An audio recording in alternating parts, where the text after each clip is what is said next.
সবাই তোমরা কেমন আছো? আশা করি তোমরা সবাই ভালো আছো। আজকে আমি তোমাদের নবম দশম শ্রেণীর উচ্চতর গণিতের তৃতীয় অধ্যায়ে অ্যাপোলোনিয়াসের উপপাদ্য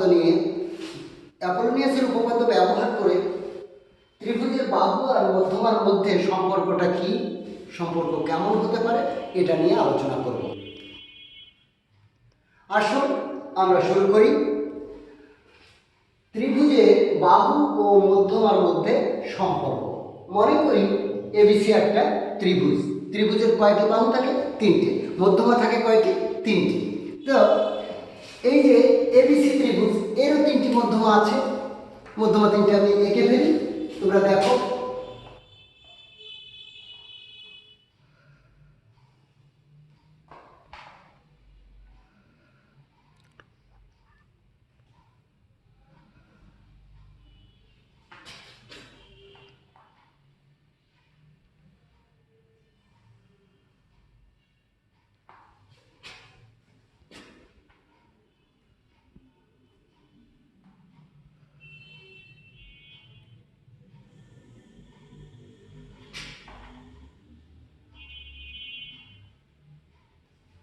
মধ্যমা। তা মধ্যমা কিভাবে আঁকতে হয়? যে কোনো এক বাহু মধ্যবিন্দু আর সেই বাহু বিপরীত শীর্ষবিন্দু সংযোজক রেখাংশই হলো এক একটা মধ্যমা। এরকম কয়টা মধ্যমা একটা ত্রিভুজে থাকতে পারে? তিনটি মধ্যমা। এখানে ত্রিভুজ এ বি সি এর তিনটি বাহু, A B, B C R C D. C A B, B C আমরা এসি বলি, এই তিনটে বাহু। আর মধ্যমা তিনটি কেমন? নাম কি?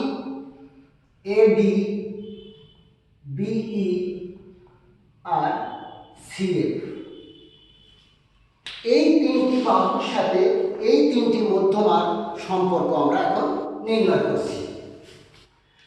অ্যাপোলোনিয়াসের উপপাদ্যটা তোমাদের কি মনে আছে? আমি একটু আলোচনা করে নিচ্ছি। দেখো,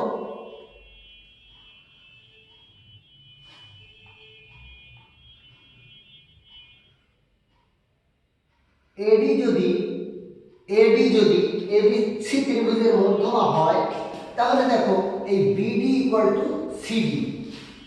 যেহেতু ডি বিসি এর মধ্যবিন্দু, তখন আমরা কি লিখতে পারি? এই যে মধ্যমাটা, যে ত্রিভুজের যে শীর্ষবিন্দু থেকে মধ্যমাটা অঙ্কিত হয়েছে, সেই শীর্ষবিন্দু থেকে দেখো ত্রিভুজের দুটো বাহু, এই যে ত্রিভুজের দুটো বাহু আছে, সেই শীর্ষবিন্দুতে ত্রিভুজের দুটো বাহু আছে। এই দুটো বাহুর উপর অঙ্কিত বর্গক্ষেত্রের ক্ষেত্রফল, মনে রাখতে হবে টেকনিকটা, যে মধ্যমাটা যে শীর্ষবিন্দু থেকে এসেছে, ওই শীর্ষবিন্দু থেকেই আবার দেখো দুটো বাহু আছে, ওই বাহু দুটোর উপর অঙ্কিত বর্গক্ষেত্রের ক্ষেত্রফল কেমন হবে? 2 ইন্টু ওই যে মধ্যমা, এই শীর্ষবিন্দু চিন্তা রাখতে হবে সবসময়। এই শীর্ষবিন্দু নিয়ে কাজ করছি এই মধ্যমা ক্ষেত্রে। তাহলে এই দুটো বাহুর উপর অঙ্কিত বর্গক্ষেত্র, তার সমষ্টি ইকুয়াল টু 2 ইন্টু এই মধ্যমা এ ডি স্কয়ার প্লাস এই মধ্যমাটা যে বাহুকে সমান দুই ভাগে বিভক্ত করেছে, সেই বাহুটার অর্ধেক, অর্থাৎ বিডিও নিতে পারি, সিডিও নিতে পারি। বিডি এর উপর অঙ্কিত বর্গক্ষেত্র অথবা সিডি এর উপর অঙ্কিত বর্গক্ষেত্র। আমি বিডি এর উপর নিচ্ছি।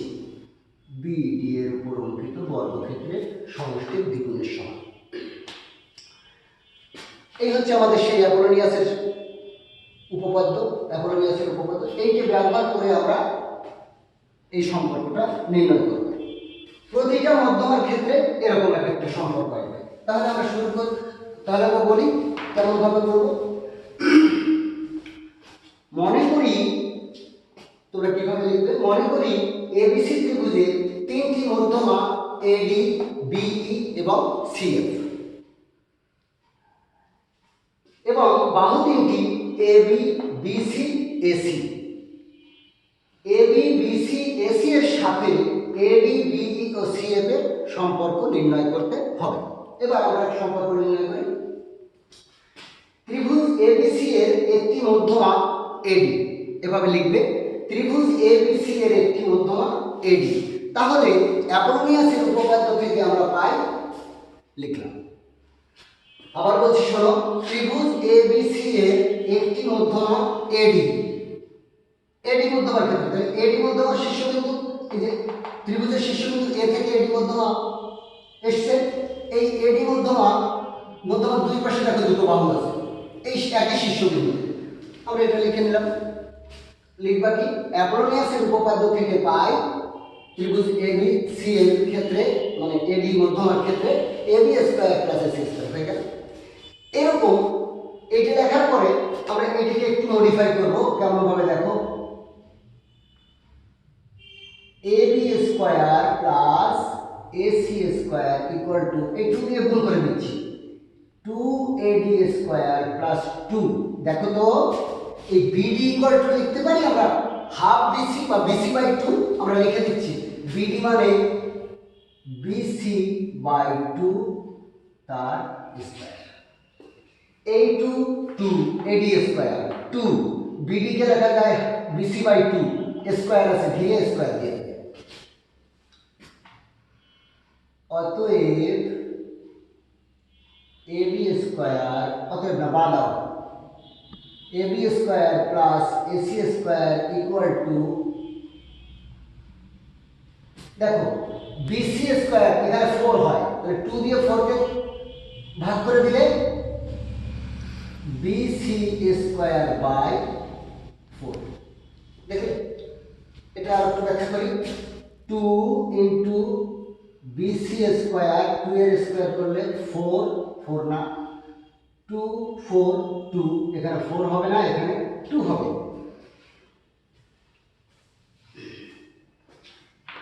এইবার 2 দিয়ে উভয় পক্ষকে গুণ করে দেবে,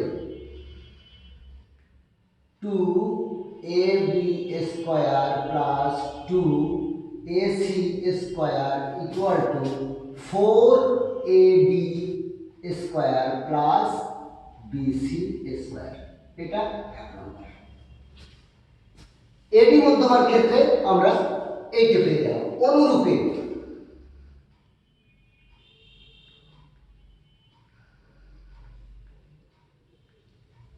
এবার আমরা এই বিই মধ্যমা নিয়ে কাজ করব। বিই মধ্যমা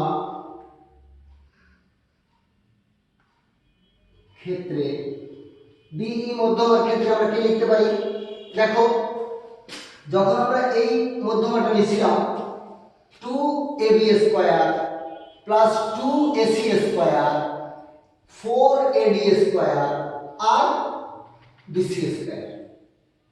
আবার বলছি 2ab স্কয়ার 2ac স্কয়ার মানে মধ্যমা আর দুটো বাহুর শীর্ষবিন্দু, এখান থেকে এই মধ্যমাটা এবং এই ত্রিভুজের এই শীর্ষবিন্দু, এই মধ্যমা এবি বাহু এসি বাহু একই বিন্দুতে আছে, এই বিন্দু থেকে চিন্তা করবে। দেখো 2ab স্কয়ার দুই পাশে বাহু, 2ab square plus 2ac square আর equal to 4ad square plus BC square. তাহলে আমরা যখন এইটা লিখব, এই শীর্ষবিন্দু অর্থাৎ বিই মধ্যমার ক্ষেত্রে লিখব, তখন এর দুই পাশের বাহু দ্বিগুণ করে লিখব। কি লিখব, 2ab square plus 2bc square, এভাবে লিখব 2ab square plus 2bc square equal two, এটা 4ad স্কয়ার মধ্যমার 4 গুণ, তাহলে এখানে মধ্যমা BE 4be square 4be square plus যে বাহুটাকে দুই ভাগে বিভক্ত করেছে সেই বাহুর square AC square plus AC square. এটা 2 নম্বর। এই যে গেল এডি বাহু এডি মধ্যমার ক্ষেত্রে, এটা গেল বিই মধ্যমার ক্ষেত্রে। এবার আরেকটা মধ্যমা বাকি রয়েছে সিএফ মধ্যমা। তাহলে সিএফ মধ্যমার ক্ষেত্রে, এবং সিএফ মধ্যমার ক্ষেত্রে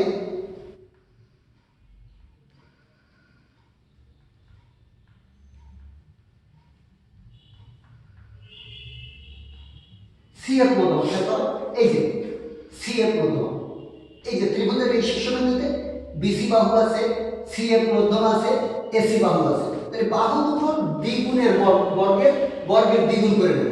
তাহলে 2bc square 2bc square 2ac square 2ac square মধ্যমা হচ্ছে cf, তাহলে cf স্কয়ারের 4 গুণ cfটা যে বাহুকে সমান দুই ভাগে বিভক্ত করেছে সেই বাহুর উপর অঙ্কিত বর্গক্ষেত্রের ক্ষেত্রফল অর্থাৎ ab স্কয়ার। দেখো তিনটে মধ্যমার ক্ষেত্রে আমরা এই যে 1 2 3 তিনটে সমীকরণ পাইছি। এবার এই তিনটে সমীকরণকে আমি অ্যাড করে দিচ্ছি, যোগ করে দিচ্ছি। এখন আমাদের আর ছবি লাগছে না, ছবিটা মুছে ফেললাম। এবার আমি লিখব, তোমরা লিখবে। এখন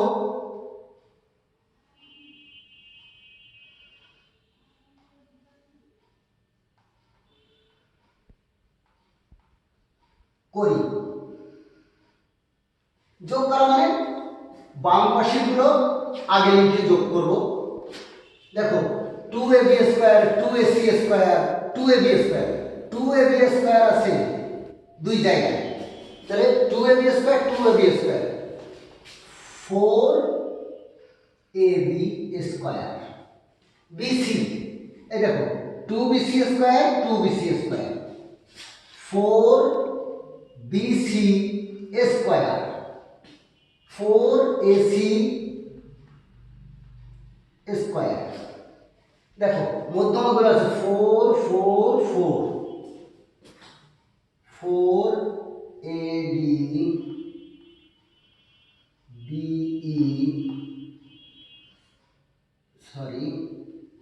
cf square.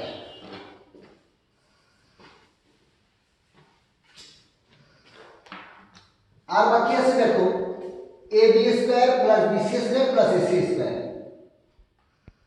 ab square bc square ac square.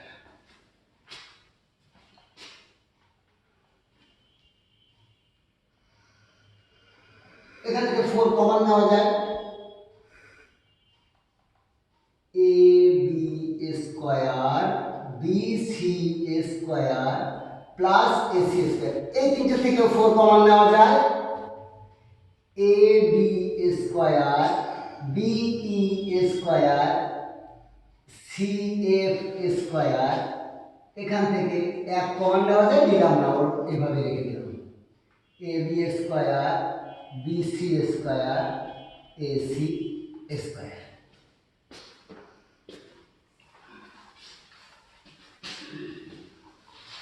এখন দেখো এই ab square plus bc square plus ac square এই পাশে আছে, এইটুকুকে ধরে এই পাশে নিয়ে আসি। 4ab square plus bc square plus ac square minus, এটি পুরো লিখে দিচ্ছি, ভিতরে চিহ্নের আর পরিবর্তন হবে না, ac square equal to 4ab square plus be square plus cf square. চারটে থেকে একটা বাদ হয়ে গেল, রইল কয়টা? তিনটে। কি রইল? তিনটে, ab square plus bc square plus ac square equal two 4 into ab square plus be square plus cf square. এটাই আমাদের নির্ণেয় সম্পর্ক। আমরা সিদ্ধান্তে কি আসছি? দেখো কোন ত্রিভুজের, যে কোনো ত্রিভুজের, সেটা সমকোণী হতে পারে, সূক্ষ্মকোণী হতে পারে, স্থূলকোণী হতে পারে, বিষমবাহু হতে পারে, যেমন খুশি তেমন ত্রিভুজ হতে পারে, যে কোনো ত্রিভুজে তিনটি বাহুর উপর অঙ্কিত বর্গক্ষেত্রের ক্ষেত্রফলের সমষ্টি 3 গুণ। আবার বলছি শোনো, ত্রিভুজের তিনটি বাহুর উপর অঙ্কিত বর্গক্ষেত্রের ক্ষেত্রফলের সমষ্টি 3 গুণ। উহার মধ্যমা তিনটির উপর অঙ্কিত বর্গক্ষেত্রের ক্ষেত্রফলের সমষ্টি 4 গুণের সমান। এটাই আমরা সিদ্ধান্ত উপনীত হলাম। আশা করি আজকের ক্লাসটা তোমাদের উপকারে আসবে, ভালোও লাগবে। তোমরা অবশ্যই তাহলে আমার চ্যানেলটাকে সাবস্ক্রাইব করে বেল আইকনকে ক্লিক করে দেবে। আজকের মতো সবাইকে ধন্যবাদ।